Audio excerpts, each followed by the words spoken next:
Assalamualaikum warahmatullahi wabarakatuh. Semangat pagi dan salam sehat untuk kita semua. Setelah mempelajari akuntansi belanja secara umum, meliputi pengertian, pengakuan, pengukuran, penyajian, dan pengungkapan, kita akan lanjutkan pembahasan kita dengan akuntansi belanja melalui uang persediaan. Sebagaimana kita ketahui, mekanisme pembayaran dalam pelaksanaan APBN ada dua, satu melalui uang persediaan, yang kedua melalui LS. Kali ini kita akan membahas mengenai akuntansi belanja melalui uang persediaan. Pokok bahasan kita kali ini ada tiga. Pertama tentang akuntansi beban dan belanja menggunakan uang persediaan. Yang kedua, siklus uang persediaan, dan yang ketiga, jurnal dan ilustrasi transaksinya. Baik, kita mulai dengan pembahasan yang pertama, akuntansi beban dan belanja menggunakan uang persediaan. Sama dengan pengakuan beban pada umumnya, pengakuan beban atas belanja menggunakan UP diakui pada saat timbulnya kewajiban ketika konsumsi aset atau ketika terjadi penurunan manfaat ekonomi atau potensi jasa.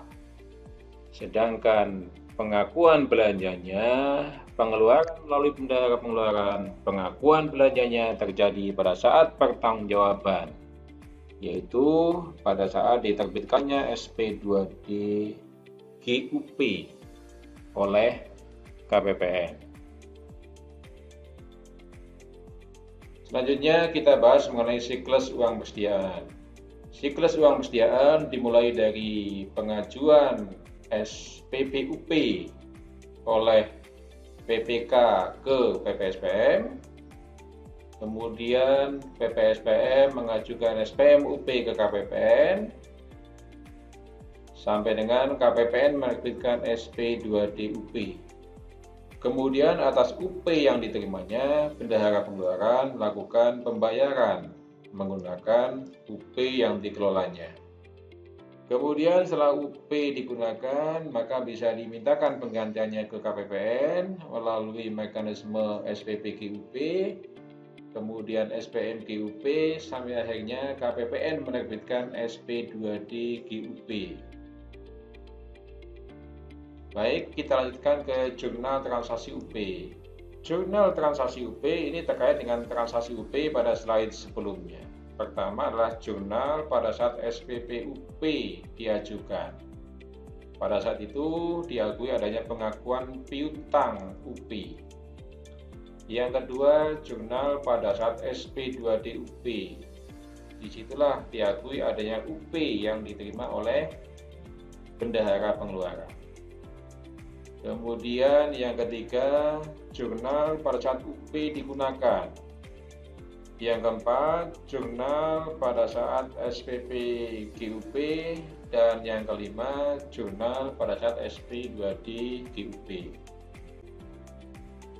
Baik, kita bahas satu persatu mulai jurnal SPPUP. Pada saat PPK mengajukan SPPUP ke PPSPM, maka akan dicatat sebagai debit piutang dari UP yang akan diterima. Ini masuk kelompok aset. Kemudian kreditnya adalah pengeluaran transito yang masih harus dibayar. Ini masuk dalam kelompok kewajiban.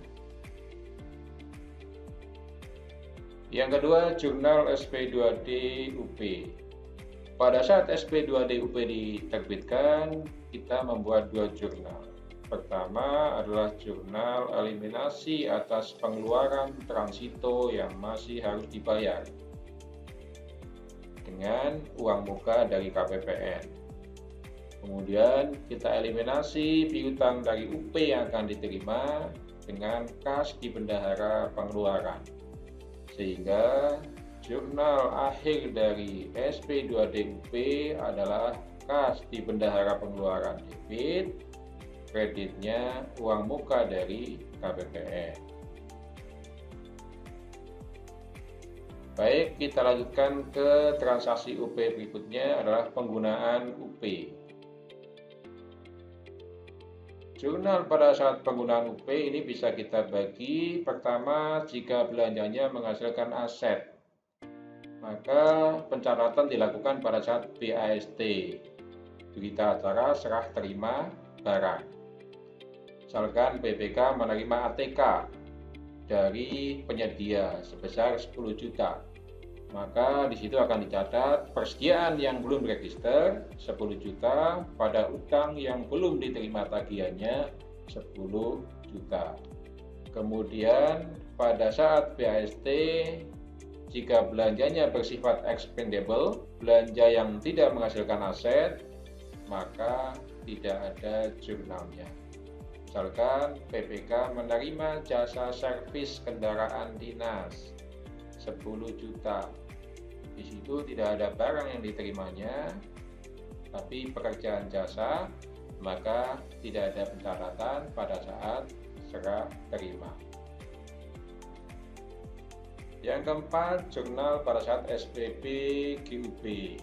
Ini juga bisa kita jelaskan. Pertama, jika belanjanya menghasilkan aset, misalkan PPK mengajukan SPP GU, maka pada saat itu kita eliminasi utang yang belum diterima tagihannya yang kita catat pada saat BAST tadi dengan mengkreditkan belanja yang masih harus dibayar.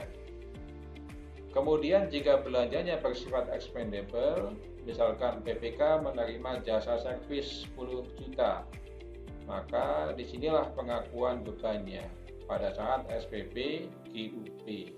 Dicatat beban pada belanja yang masih harus dibayar.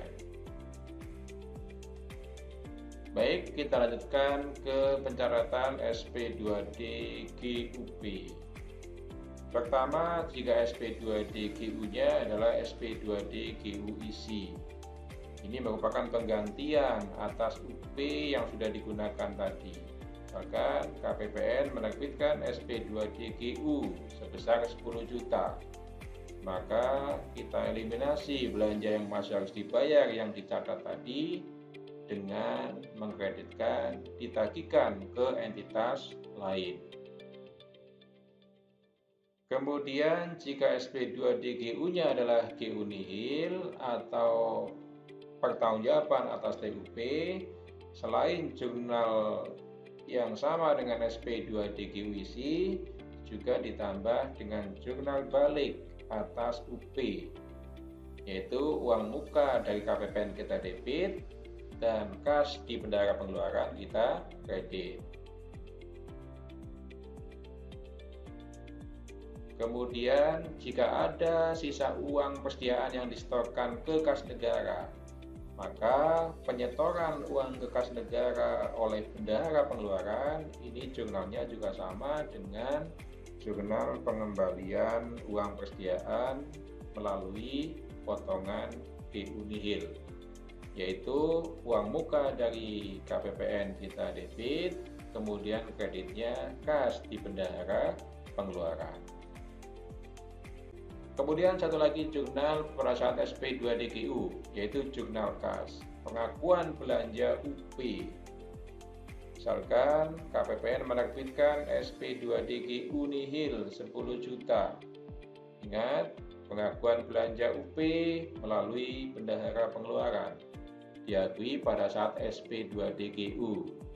Di situ dicatat di jurnal kas, debit belanja, kreditnya ditagihkan ke entitas lain. Kemudian selanjutnya masih terkait dengan transaksi uang persediaan adalah apabila tadi yang dibayarkan oleh bendahara pengeluaran adalah pembelian aset. Atas pembelian aset yang dilakukan oleh PPK, kemudian unit akuntansi barang melakukan perekaman data aset. Kemudian data aset tersebut dikirimkan kepada unit akuntansi keuangan. Unit akuntansi keuangan menerima ADK aset dari unit akuntansi barang. ini akan mengeliminasi persediaan yang belum diregister yang ada di unit akuntansi keuangan. Ingat, jurnal di unit akuntansi keuangan pada saat BAST. Persediaan yang belum diregister, debit. Sehingga ketika menerima jurnal kiriman dari unit akuntansi barang persediaan pada persediaan yang belum register, maka jurnal akhirnya adalah persediaan debit. Demikian tadi penjelasan singkat mengenai akuntansi belanja dan beban atas belanja menggunakan uang persediaan. Sampai di sini mungkin masih ada sebagian kita yang masih bingung, tapi nggak apa-apa. Mungkin nanti akan lebih jelas apabila kita lengkapi dengan simulasi transaksinya. Bagaimana simulasi transaksi belanja dan beban menggunakan uang persediaan? Ini akan kita bahas pada video selanjutnya. Jadi sampai ketemu di video selanjutnya dan terima kasih.